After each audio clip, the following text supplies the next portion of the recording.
ఇందుకే చెప్తారండి ఎక్స్‌పీరియన్స్ ఉన్న వాళ్ళ దగ్గరనే వర్క్ చేయించుకోవాలి అని. అది థ్రెడ్ బ్యాంగిల్ అయినా కానీ, ఇంక ఇలాంటి వర్క్ అయినా కానీ.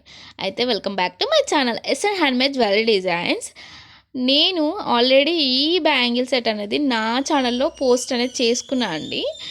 బట్ నేను ఆ రోజు క్లియర్‌గా చూడలేదు ఈ బ్యాంగిల్స్‌ని. ఈ బ్యాంగిల్స్ వచ్చేసి నేనైతే చేయలేదండి.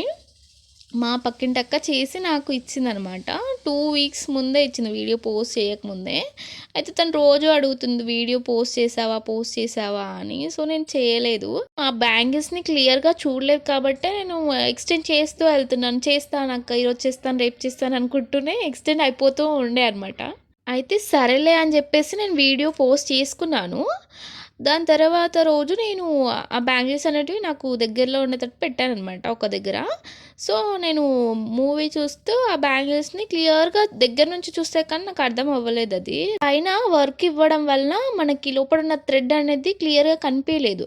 నేను దాన్ని బాగా చూసేసరికి నాకప్పుడు అర్థమైంది. చాలా లావుగా చేసుకుంది ఆ అక్క. అందుకు ఆమెకి 26 సైజ్ తెచ్చుకున్నది.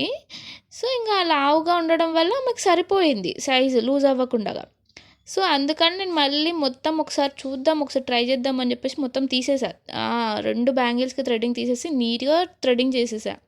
చూసారు గదా! ఎంత నీట్‌గా వచ్చిందో. 2 బ్యాంగిల్స్‌కి నేను మళ్ళీ చేశాననమాట. వర్క్ మొత్తం క్లియర్‌గా చేసేసాను. సో, 2 బ్యాంగిల్స్‌కి ఎంత థ్రెడ్ అనేది వేస్ట్ అయిపోయింది. అండ్ చాలా చైన్ వచ్చింది. ఇంకా థ్రెడ్ వేస్ట్ అవుతుండే. బట్ ఇంకా ఓపిక లేక ఉన్న కాడికి చాలు అని చెప్పేసి చాలా లావుగా తీసుకున్నా థ్రెడింగ్. ఫైనల్‌గా అయితే నీట్‌గా చేసేసాను వర్క్. దగ్గర దగ్గర వచ్చిండే గదా! అక్క చేసినప్పుడు. నేను క్లియర్‌గా నీట్‌గా చేశాననమాట.